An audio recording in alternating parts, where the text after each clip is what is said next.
ભારત સરકારના કેન્દ્રીય જળ મંત્રી અને ગુજરાત પ્રદેશના ભાજપના પ્રમુખ સી.આર. પટેલ સાહેબના માર્ગદર્શન હેઠળ 84 વિધાનસભા મતવિસ્તારમાં સમાવિષ્ટ 84 તાલુકામાં આવેલ દક્ષિણ ગુજરાતના પ્રસિદ્ધ અને લોકપ્રિય પર્યટન સ્થળ સુવાલી ખાતે આધુનિક સુવિધા સાથેનું વિશ્રામ ગૃહ બનાવવા માટે સરકારશ્રીમાં રજૂઆત કરવામાં આવેલ છે.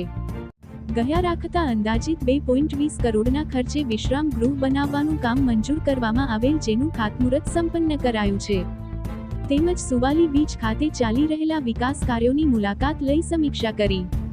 આ ખાતમુહૂર્તમાં કાર્યક્રમમાં 84ના ધારાસભ્ય સંદીપભાઈ દેસાઈ તેમજ સુરત જિલ્લા ભાજપના પ્રમુખ શ્રી ભરતભાઈ રાઠોડ, તાલુકા પંચાયતના પ્રમુખ શ્રી તૃપ્તિબેન પટેલ, જિલ્લા પંચાયતના ઉપપ્રમુખ શ્રી અશોકભાઈ રાઠોડ, જિલ્લા ભાજપના મહામંત્રી કિસાનભાઈ પટેલ, તાલુકાના આગેવાનોશ્રીઓ, સભ્યશ્રીઓ તેમજ અધિકારીશ્રીઓ તથા કાંઠા વિસ્તારના સરપંચશ્રીઓ હાજર રહ્યા.